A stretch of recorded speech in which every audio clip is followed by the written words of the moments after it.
नमस्कार दोस्तों, YouTube के मेरे चैनल पे आपका स्वागत है। बहुत सारे लोग मुझे डीएम कर रहे थे, तो उनका ये टॉपिक बहुत कॉमनली उन्होंने बोला इसको डिस्कस करने के लिए, जो कि है हाई ब्लड प्रेशर। आज हम बात करेंगे हाई ब्लड प्रेशर की, इसके क्या कॉजेज़ होते हैं, इसको कैसे हम घर में मैनेज कर सकते हैं मेडिकेशन और डाइटरी लाइफस्टाइल चेंजेस के साथ। हम बात करेंगे हाई ब्लड प्रेशर। तो ब्लड प्रेशर क्या होता है? ब्लड प्रेशर जनरली एक फोर्स होता है। इट्स अ प्रेशर और force that is exerts on the wall of our arteries via blood.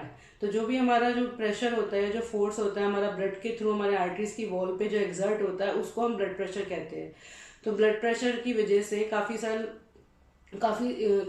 तक अगर ब्लड प्रेशर हमें प्रॉब्लम रहता है, तो वो क्या करता है, हमारे आर्टरीज की वॉल्स को डैमेज करता चला जाता है, जिसकी वजह से हमें सीवियर हार्ट इश्यूज हो सकते हैं, जैसे कि हार्ट स्ट्रोक, हार्ट फेलियर और हार्ट अटैक के चांसेस होते हैं। तो आज हम बात करेंगे इसके कॉजेज़ की। कॉजेज़ प्राइमरी भी होते हैं, सेकेंडरी भी होते हैं। पहले बात करेंगे हम प्राइमरी कॉजेज़ की। प्राइमरी कॉजेज़ में क्या होता है? कोई आइडेंटिफिएबल कॉज नहीं होता। हाइपरटेंशन जो डेवलप होती है ग्रेजुअली ओवर द ईयर्स हो जाती है। हाँ, बट सेकेंडरी कॉजेज में बहुत सारे कॉज होते हैं। सेकेंडरी कॉजेज की हम बात करेंगे हाइपरटेंशन के लिए, तो पहला कॉज होता है जैसे कोई आपको मेडिकल कंडीशंस होगी, किडनी की कोई डिजीज़ हो गई आपको, या एड्रीनल ग्लैंड कोई ट्यूमर हो गया है आपको। थायराइड के पेशेंट्स को भी हाई ब्लड प्रेशर के इश्यूज रहते हैं। देन स्ट्रेस की वजह से भी हाई ब्लड प्रेशर हो सकता है आपको। देन जो फीमेल्स बहुत ज़्यादा बर्थ कंट्रोल पिल्स लेती है, उनको हो जाता है। या जो मेल फीमेल्स बहुत ज़्यादा ओवर द काउंटर डीकंजेस्टेंट्स या कोल्ड की रेमेडीज़ लेते हैं, उनको हो जाता है। या जिन लोगों को कोकेन और इस तरीके की एडिक्शंस होती है, स्मोकिंग की, अल्कोहल की, उन लोगों को ओवर द ईयर हो जाता है। और काफ़ी बारी कंजेनाइटल बर्थ डिफेक्ट्स होते हैं जो हमारी ब्लड वेसल्स की, उसकी वजह से भी हो जाता है हमें। ये है कॉजेज़ के बाद हम बात करेंगे इसकी कॉम्प्लिकेशन की।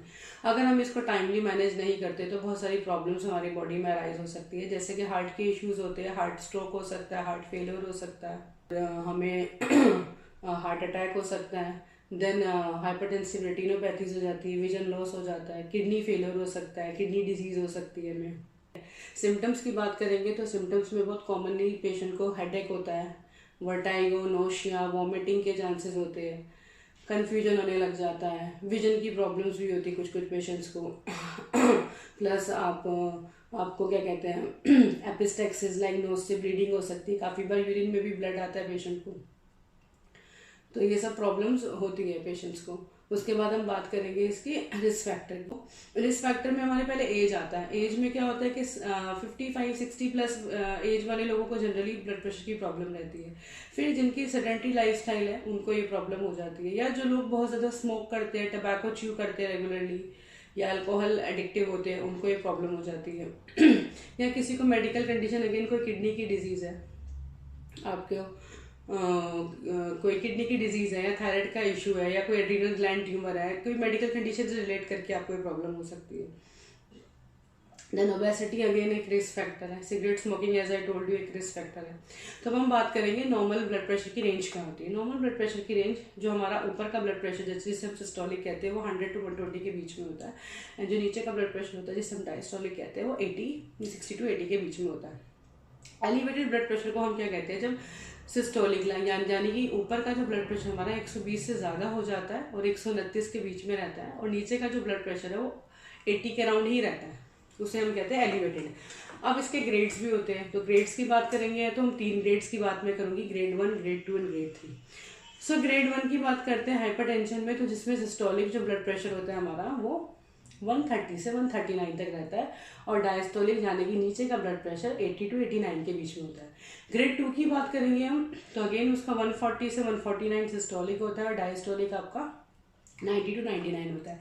एंड लास्टली ग्रेड 3 हाइपरटेंशन होता है, जिसमें कि आपका ब्लड प्रेशर 159 तक चला जाता है, 150 to 159 सिस्टोलिक, एंड डायस्टोलिक में आपका 100 से 109 के बीच में चला जाता है। ये ग्रेड है आपके। तो अब हम बात करेंगे ट्रीटमेंट की। तो आप इसको कैसे मैनेज कर सकते हैं? मैनेज में अगर आपको हार्ट हेल्दी डाइट लेनी है, अगर आप ओवर वेट है तो आपको अपना वेट रिड्यूस करना है, रेगुलरली वेट आपको अपना वे करना है, मॉनिटर करना है, मैनेज करना है, एक्सरसाइज और फिजिकल एक्टिविटीज़ करनी है आपको कम से कम 5 days at least a week for 30-40 minutes regularly. Then अगर आप बहुत ज़्यादा स्ट्रेस में रहते हैं तो डी स्ट्रेस एक्टिविटीज़ ले सकते हैं, जो भी आपको पसंद है, आपकी हॉबीज़ आप उसको कर सकते हैं, उसके लिए 1 घंटा अपना टाइम निकाल सकते हैं। थर्ड, अगर आप बहुत ज़्यादा स्मोक करते हैं तो उसको टेपर डाउन करीजिए, अवॉइड कीजिए, क्विट कीजिए। अगर आप अगेन टोबैको वगैरह च्यू करते हैं रेगुलरली तो उसको हैबिट को आप अपना टेपर डाउन कीजिए और ट्राई ही कीजिए, अवॉइड कीजिए, क्विट कीजिए। देन अगर वही लिमिट कीजिए, अगर आप अल्कोहल रेगुलरली लेते हैं तो उसको आप लिमिट कीजिए। देन आप अपना जो ब्लड प्रेशर है उसको रेगुलरली मॉनिटर कीजिए। अगर कैफीन आप बहुत ज़्यादा डाइट में लेते हैं तो उसको रिड्यूस कीजिए, ठीक है। और सोडियम का इंटेक अगर आपका डाइट में ज़्यादा है तो उसको रिड्यूस कीजिए। मोर ऑफ पोटेशियम डाइट लीजिए। पोटेशियम डाइट क्या है, आपका सोडियम कट डाउन करता है एक्स्ट्रा बॉडी में अगर होता है तो। अब हम बात करेंगे होम्योपैथी रेमेडीज़ की। तो होम्योपैथिक रेमेडीज़ में हम हाई ब्लड प्रेशर की बात करेंगे पहले। सो हाई ब्लड प्रेशर में सबसे पहली रेमेडी आती है बेलाडोना। सो बेलाडोना कब दिया जाता है, जब पेशेंट को हाई ब्लड प्रेशर है, प्लस पेशेंट के जो प्यूपिल्स है, आईज के प्यूपिल्स डायलेटेड होते हैं, फेस फ्लश होता है एंड आपका पल्स रेट बढ़ा हुआ होता है, तब हम बेलाडोना देते हैं। सेकेंड रेमेडी की हम बात करेंगे लेकेसिस। लेकेसिस उन फीमेल्स को दिया जाता है ड्यूरिंग मेनोपोज और आफ्टर मेनोपोज जिन्हें ब्लड प्रेशर के इश्यूज हो जाते हैं। थर्ड रेमेडी की बात करेंगे हम नक्स वोमिका। नक्स वोमिका उन लोगों में दिया जाता है अगेन हाई ब्लड प्रेशर जिन्हें ओवर ईटिंग की वजह से होता है। फोर्थ हम बात करेंगे इग्निशिया। इग्निशिया हम उन लोगों को देते हैं उन कंडीशन में हाई ब्लड प्रेशर जिनको स्ट्रेस की वजह से, ग्रीफ की वजह से और इमोशनल अपसेट की वजह से ब्लड प्रेशर हो जाता है हाई। ना हम लो बीपी की भी बात करेंगे। तो लो बीपी की बात करते हैं तो पहली मेडिसिन होम्योपैथिक उसमें आती है आपकी conium. Conium generally old age में ओल्ड पीपल को दिया जाता है जो बहुत विदर्ड, इमेशिएटेड और वीक होते हैं, जिनका बीपी लो होता है, जिनके बॉडी के जो भी ऑर्गन्स होते हैं उस तरीके से ऑप्टिमाइज वे में वर्क नहीं कर रहे होते। And the second remedy for that low BP is digitalis. So digitalis हम उन लोगों को दिया जाता है जिन्हें लो बीपी की शिकायत है प्लस हार्ट के इश्यूज होते हैं, जिसका पल्स रेट लो हो जाता है और आपका पल्स रेट लो हो जाएगा, आपका हार्ट बीट अगेन लो हो जाएगा, आपको इरेगुलर हार्ट बीट रहेगा, हार्ट के इश्यूज में शॉर्टनेस ऑफ ब्रेथ रहेगी, आपको वीकनेस रहेगी एंड फटीग रहेगा। लास्टली हम बात करेंगे कॉमन रेमेडी की, एक मदर टिंचर की, जिसे हम रोवेल्फिया कहते हैं। जो रोवेल्फिया जनरली हम किसी भी किसी भी ब्लड प्रेशर की कंडीशन में हम पेशेंट को दे सकते हैं जिसमें हाई ब्लड प्रेशर होता है, जिसको हम मदर पोटेंशियल रेगुलरली पेशेंट को देते हैं। आप 2 से 3 बार ले सकते हैं इसको रेगुलरली, 1/4 कप पानी में 15 से 20 बूंदे डाल के, जिसको हाई ब्लड प्रेशर के इश्यूज रहते हैं तो आप कंज्यूम कर सकते हैं। एंड उसके साथ आप अपने रेगुलर जो मेडिसिन आप लेते हैं वो रेगुलरली कंटिन्यू करें। धीरे धीरे आप अपने आप ब्लड प्रेशर को मॉनिटर कीजिए, मॉनिटर करके उसकी डोजेज आप टेपर डाउन कर सकते हैं, ठीक है। बाकी पूरा प्रॉपर्ली डाइट जो भी रिक्वायर्ड है, जो आपको लेना है, वो मैं डिस्क्रिप्शन बॉक्स में मेडिसिन की क्या पोटेंसी रहेगी, कितना रेगुलरली आप मेडिसिन ले सकते हैं, वो मैं सब अपने डिस्क्रिप्शन बॉक्स में मेंशन कर दूंगी।